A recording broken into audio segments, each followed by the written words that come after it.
friends, welcome to all. Today we will discuss about ordinary power supply, that is unregulated power supply. So now the question is, what is unregulated power supply? So in unregulated power supply there is a variation in the output voltage. Okay, output voltage is not constant. So it is the disadvantage of unregulated power supply.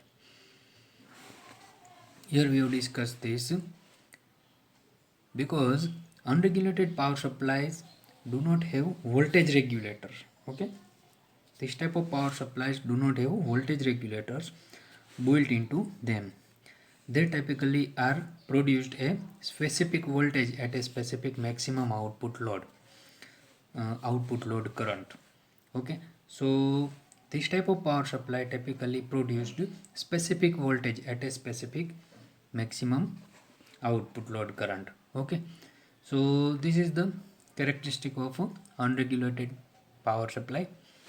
Here is the block diagram is given for ordinary power supply or unregulated power supply. So starts from mains input. Generally mains input is single phase AC. Okay, and if the power supply is large, then there may be three phase supply also there. So here is the main input.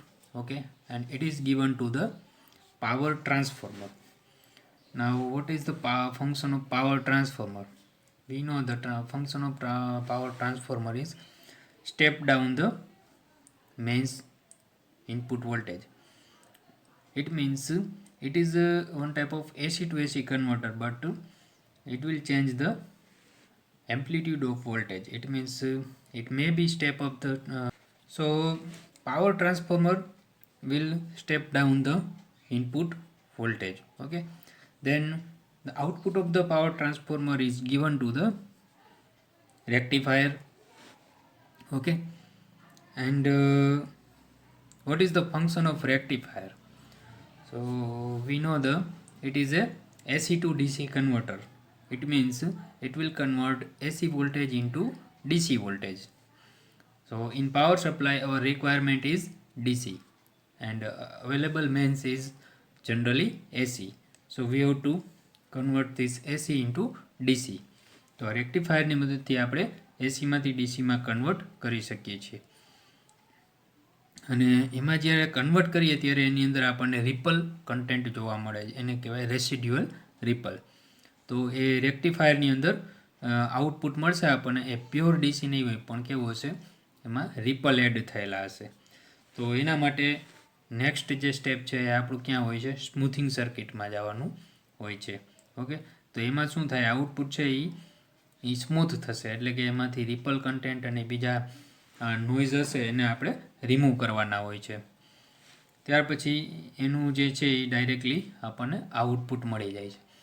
તો આ રીતે આપણને men's input એસી આપીએ અને અહીંયાથી આપણને શું મળશે, ડીસી આઉટપુટ મળશે. પણ આ આઉટપુટ છે એ અનરેગ્યુલેટેડ આઉટપુટ છે, એટલે કે લોડ કરંટ ઉપર ડિપેન્ડન્ટ હોય છે કે કેટલો લોડ કરંટ છે એ પ્રમાણે એનું આઉટપુટ મળશે આપણને. તો એ જે વસ્તુ થઈ ગઈ એ કોન્સ્ટન્ટ ઓર ફિક્સ નથી હોતી, પણ એ ડિપેન્ડ્સ ઓન લોડ કરંટ હોય છે. The DC output voltage is dependent on an internal voltage reduction transformer. એટલે આ જે ટ્રાન્સફોર્મર છે પાવર ટ્રાન્સફોર્મર, એને શું કહેવાય, વોલ્ટેજ રિડક્શન ટ્રાન્સફોર્મર અથવા તો step down transformer, and should be matched as closely as possible to the current required by the load. આમાં જેટલો આપણે લોડની અંદર કરંટની જેટલી રિક્વાયરમેન્ટ હોય એની સાથે આ ટ્રાન્સફોર્મરના રેટિંગ મેચ થવા જોઈએ. એટલે કે એમાં જેટલો કરંટ સર્કિટમાંથી ફ્લો થતો હોય એટલા કરંટના રેટિંગ એમાંથી ફ્લો થઈ શકવો જોઈએ. તો એને શું કહેવાય, એનું મેચિંગ હોવું જોઈએ. એટલે જેટલું ક્લોઝલી મેચિંગ હશે એટલું એ બેનિફિશિયલ રહેશે.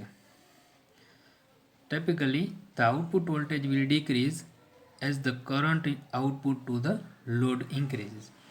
જનરલી શું થાય છે આઉટપુટ વોલ્ટેજ છે એ ડિક્રીઝ થાય છે એટલે ઘટે છે. ક્યારે ઘટે છે? As the current output to the load is ઇન્ક્રીઝીસ. એટલે કે લોડ કરંટ જે છે એ આઉટપુટ લોડ કરંટ ઇન્ક્રીઝ થતો જશે, એમ શું થશે કે આ જે આઉટપુટ વોલ્ટેજ છે એ ડિક્રીઝ થતો જશે. એટલે એનો મતલબ કે આઉટપુટ વોલ્ટેજ કોન્સ્ટન્ટ નથી રહેતો. એનું રીઝન શું છે કે અનરેગ્યુલેટેડ સપ્લાય છે, એટલે એને આપણે ઓર્ડિનરી સપ્લાય પણ કહીએ છીએ. Okay, output voltage varies with the size of the load.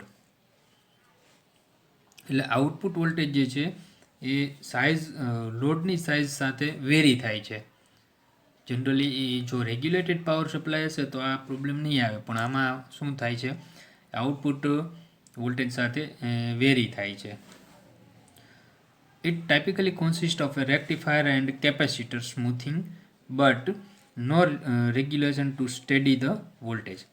એટલે આ ટાઈપની જે પાવર સપ્લાય છે એની અંદર શું જોવા મળે છે આપણને?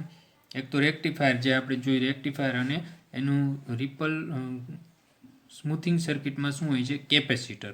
એટલે કે એમાં રિપલ કન્ટેન્ટ હોય છે એટલા માટે એને સ્મૂથિંગ માટે કેપેસિટર હોય. એટલી વસ્તુ હોય છે, પણ no regulation to steady the voltage. એટલે વોલ્ટેજ સ્ટડી કરવા માટે કોઈ રેગ્યુલેશન હોતું નથી. ઓકે, હવે આના એડવાન્ટેજ શું હોય છે? They are durable and inexpensive. હવે આ જે છે અનરેગ્યુલેટેડ પાવર સપ્લાય એ એની કોસ્ટ બહુ ઓછી હોય છે, એટલે કે એક્સપેન્સિવ નથી હોતા. They are best used when precision is not required. એટલે કે આઉટપુટ વોલ્ટેજ છે એમાં જો પ્રિસાઇઝનની જરૂરિયાત ન હોય તો એ સમયે આપણે જે છે આ બેસ્ટ યુઝ આનો કરી શકીએ, કારણ કે એક તો સિમ્પલ છે અને ઇનએક્સપેન્સિવ છે. તો પ્રિસાઇઝન એટલે કે એક્ઝેક્ટ આપણે આઉટપુટની રિક્વાયરમેન્ટ હોય, એટલે કે ક્રિટિકલ લોડ હોય, તો એ જગ્યાએ આપણે આનો યુઝ ન કરી શકીએ. ઓકે, તો જે જગ્યાએ પ્રિસાઇઝન રિક્વાયરમેન્ટની જરૂર નથી એ જગ્યાએ આનો આપણે ઇઝીલી યુઝ કરી શકીએ. તો આ થઈ ગયું ઓર્ડિનરી પાવર સપ્લાય ઓર અનરેગ્યુલેટેડ પાવર સપ્લાય. હવે આપણે વાત કરવાની છે શોર્ટ સર્કિટ પ્રોટેક્શનની. તો આ સેકન્ડ ટોપિક છે, શોર્ટ સર્કિટ પ્રોટેક્શન. હવે પહેલાં તો પ્રોટેક્શન શું છે? તો પ્રોટેક્શન બે ટાઈપના આવે છે. એક તો કોઈ સર્કિટ છે એ સર્કિટનું પોતાનું પ્રોટેક્શન હોય, અને બીજું કે કોઈ હ્યુમન નજીકમાં હોય તો એના માટે સેફટી. તો આ રીતે બે ટાઈપના પ્રોટેક્શન, એક ઇક્વિપમેન્ટનું પોતાનું પ્રોટેક્શન, ઇક્વિપમેન્ટ અથવા તો સર્કિટનું, અને બીજું હ્યુમન સેફટીનું પણ આમાં જોવાતું હોય છે. હવે શું કહે છે? To protect the devices and people. Okay, જે આપણે કીધું ને, ડિવાઇસીસ એટલે સર્કિટ કે ઇક્વિપમેન્ટ કે જે કંઈ પણ વસ્તુ હોય એ, અને પીપલ એટલે જે માણસ એને ઓપરેટ કરતા હોય અથવા એની નજીકના કોન્ટેક્ટમાં હોય એ people. From short circuit hazards, protecting devices are used in electrical circuit. એટલે કે ડિવાઇસ અને પીપલ એ બંનેનું પ્રોટેક્શન કરવા માટે આપણે શું કરીએ છીએ? પ્રોટેક્ટિવ ડિવાઇસીસ છે એનો આપણે ઇલેક્ટ્રિકલ સર્કિટની અંદર યુઝ કરીએ છીએ. These devices can detect the fault and trip the circuit immediately before the surge current reaches to the maximum. એટલે કે આ ટાઈપની ડિવાઇસીસ છે એ શું કરશે? પહેલાં તો ફોલ્ટ કરંટ છે ને ડિટેક્ટ કરશે. ડિટેક્ટ થઈ જાય પછી શું કરશે? ટ્રીપ કરશે. ટ્રીપ એટલે બંધ કરવી. સર્કિટને ટ્રીપ કરી દેશે ઇમિડિયેટલી, તરત જ. અને જો એવું નહીં થાય તો શું થશે? સર્જ કરંટ રીચીસ ટુ એ મેક્સિમમ. એ સર્જ કરંટ જે છે એ મેક્સિમમ જાય એની પહેલાં જે છે આને ટ્રીપ કરી દેશે. હવે સર્જ કરંટ કોને કહેવાય? તો કોઈ પણ ફોલ્ટ થાય ત્યારે કરંટ છે એ અનેક ગણો વધી જાય, એને કહેવાય સર્જ કરંટ. તો સર્જ કરંટ છે એની પણ એક મેક્સિમમ વેલ્યુ હોય. જો એના કરતાં સર્જ કરંટ વધી જશે તો આપણું ડિવાઇસ અથવા તો ઇક્વિપમેન્ટ છે એ ડેમેજ પણ થઈ શકે છે. તો એ રીતે જોવા જઈએ તો આ બહુ ઇમ્પોર્ટન્ટ ટોપિક છે, શોર્ટ સર્કિટ પ્રોટેક્શન. ઓકે, હવે એમાં કઈ કઈ ડિવાઇસીસનો આપણે યુઝ કરી શકીએ શોર્ટ સર્કિટ માટે? તો એક તો ફ્યુઝ. જનરલી અને કોમનલી યુઝડ ડિવાઇસ હોય તો એ શું છે? ફ્યુઝ છે. Fuse is operated once in the circuit and then must be replaced after the trip occurs. હવે જો ફ્યુઝને આપણે એક તો સર્કિટમાં મૂકેલો હોય, જો એ એક વખત ઓપરેટ થઈ જાય તો આપણે એને પાછો રિપ્લેસ કરવો પડે. ટ્રીપ એકવાર આવી જાય એટલે આપણે એને રિપ્લેસ કરવો પડે. કારણ કે ફ્યુઝ છે એ કેવું હોય છે, એ પોતે બર્નઆઉટ થઈ જાય છે, એટલે બીજા ઇક્વિપમેન્ટને બચાવે છે અને પોતે બર્નઆઉટ થઈ જાય છે. એટલા માટે એને આપણે રિપ્લેસ કરવો પડે છે. એક વખત ફોલ્ટ આવી જાય, એક વખત ટ્રીપ થઈ જાય એટલે એને પાછો બદલાવાનો હોય છે. તમે જોયું હશે કે આપણે ઘરે પણ આપણે જે પાવર સપ્લાય આવે છે તો ત્યાં મેઇન સ્વિચ પાસે ફ્યુઝ મૂકેલા હોય છે. એ ફ્યુઝ કેવા ટાઈપના હોય છે? રિવાયરેબલ ફ્યુઝ હોય છે. ઓકે, તો રિવાયરેબલ ફ્યુઝનો પણ આપણે યુઝ કરી શકીએ છીએ. રિવાયરેબલ ફ્યુઝમાં કેવું હોય છે કે એમાં ઓવર કરંટ ફ્લો થશે એટલે એની અંદરનો જે તાર હશે એ કેવો થઈ જશે? બર્નઆઉટ થઈ જશે, ડેમેજ થઈ જશે. એટલે બીજા ઇક્વિપમેન્ટ અથવા તો ડિવાઇસીસ છે એને એ બચાવશે અને પોતાનું આ જે છે એ પોતેનો જે અંદર તાર બાંધેલો હશે એ બળી જશે. તો એને આપણે પાછો રિવાઇન્ડિંગ કરી શકાય. એટલા માટે એને શું કહે છે? રિવાયરેબલ ફ્યુઝિસ. ત્યાર પછી ગ્લાસ ફ્યુઝ આવે છે. તો ગ્લાસ ફ્યુઝમાં શું હોય છે? ગ્લાસના બનેલા હોય છે અને એની અંદર એક તાર હોય છે. તો એ પણ જનરલી નાની સર્કિટ્સ હોય એમાં ગ્લાસ ફ્યુઝનો યુઝ કરતા હોય છે. વધારે એમ્પિયરની સર્કિટ હોય એમાં રિવાયરેબલ ફ્યુઝ વધારે યુઝ કરતા હોય છે. તો નાની મોટી જે પાવર સપ્લાયની એવી સર્કિટ હોય છે, રેગ્યુલેટેડ, અનરેગ્યુલેટેડ પાવર સપ્લાય અને એ ટાઈપની બધી સર્કિટ્સ, એમાં ગ્લાસ ફ્યુઝનો યુઝ કરતા હોય છે. અને ત્યાર પછી બીજી એક વસ્તુ છે એ છે સર્કિટ બ્રેકર. અહીંયા હું લખી દઉં છું સર્કિટ.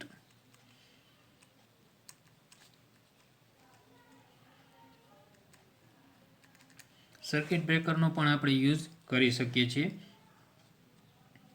ઓકે, પ્રોટેક્ટિંગ ડિવાઇસીસ તરીકે. એટલે શું થશે એમાં કે કરંટ જે છે એ એની અમુક મેક્સિમમ લિમિટ છે એના કરતાં જો વધી જશે તો એ શું કરશે? સર્કિટને બ્રેક કરી દેશે. એટલે પાવર સિસ્ટમની અંદર સર્કિટ બ્રેકરનો યુઝ ફ્રિકવન્ટલી થતો હોય છે. કારણ કે સર્કિટ બ્રેકર છે એ બહુ લાર્જ ઇક્વિપમેન્ટ હોય હાયર રેટિંગ માટે, એમાં આપણે સર્કિટ બ્રેકરનો યુઝ કરવો પડે છે. લોઅર રેટિંગમાં આપણે ફ્યુઝ ચાલે, પણ હાયર રેટિંગ હોય તો આપણે સર્કિટ બ્રેકરનો યુઝ કરવાનો હોય છે. એના રેટિંગ પણ વધારે હોય છે, એમાં બ્રેકિંગ કેપેસિટી હોય છે. ઓકે, એટલા માટે એને આપણે હાયર રેટિંગ માટે સર્કિટ બ્રેકરનો યુઝ કરી શકીએ. અને આ કેવું હોય છે? મેન્યુઅલ નથી હોતું, ઓટોમેટિક હોય છે. જેવું કરંટનું લેવલ અમુક લિમિટ કરતાં વધારે થશે એટલે એ ઓટોમેટિકલી સર્કિટ છે એ બ્રેક થઈ જતી હોય છે. અહીંયા એક બીજી કરંટ લિમિટિંગ સર્કિટ આપેલી છે. એ એકચ્યુઅલી કરંટ લિમિટિંગ સર્કિટ એક પ્રકારની શોર્ટ સર્કિટ પ્રોટેક્શન સર્કિટ જ છે, બરાબર. તો એનું આપણે જોઈએ. અહીંયા બે ટ્રાન્ઝિસ્ટર મૂકેલા છે, transistor Q1, transistor Q2. Okay, અહીંયા એક ઓપેમ્પ મૂકેલું છે. અહીંયા રેઝિસ્ટન્સ R3 છે. અહીંયા ચેનલ ડાયોડ છે, એના વોલ્ટેજ છે VZ. અહીંયાથી ઇનપુટ આપેલું છે અને અહીંયા એક વોલ્ટેજ ડિવાઈડર R1, R2 છે અને અહીંયા શું છે? RL. એ શું છે? Load resistance.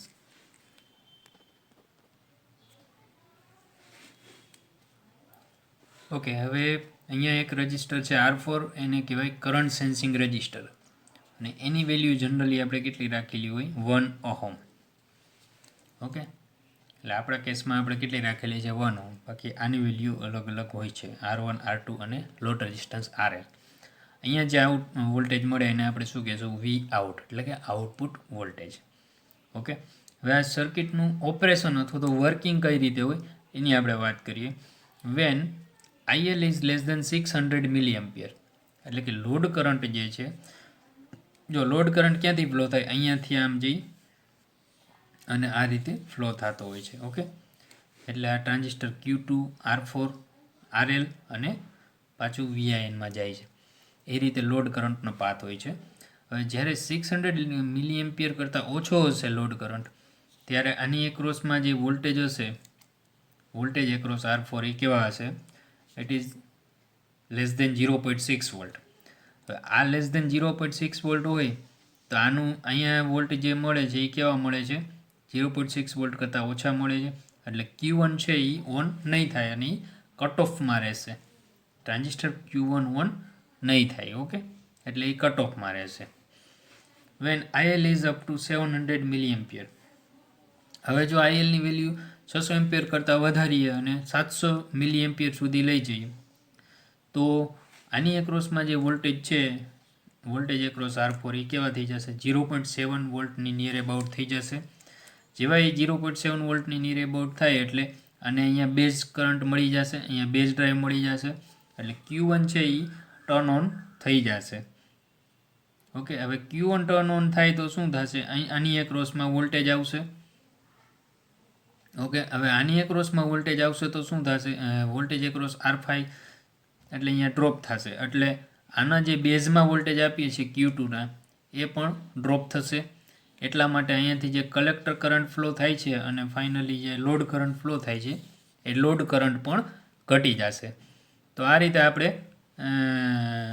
જે સર્કિટ છે એનું પ્રોટેક્શન કરી શકીએ કે જેમ કરંટ વધશે એમ અહીંયાથી અહીંયા ડ્રોપ વધતો જશે એમ આનો બેઝ ડ્રાઈવ ઘટતી જશે અને બેઝ ડ્રાઈવ ઘટશે એટલે કલેક્ટર કરંટ પણ ઘટશે. એટલે ફાઇનલી લોડ કરંટ પણ ઘટશે. તો આ રીતે આપણે કરંટ લિમિટ કરી શકીએ. ઓકે, અને શોર્ટ સર્કિટ પ્રોટેક્શન પણ આ સર્કિટથી આપણને મળે છે. તો આ રીતે આપણે સ્મોલ સર્કિટ માટે આનું કરી શકીએ છીએ.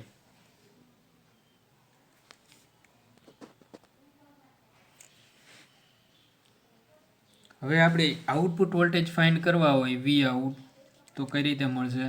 R1 પ્લસ R2 આ જે વોલ્ટેજ ડિવાઈડર છે એને આપણે ધ્યાનમાં લેવું પડે. R1 plus R2 upon R1 into VZ.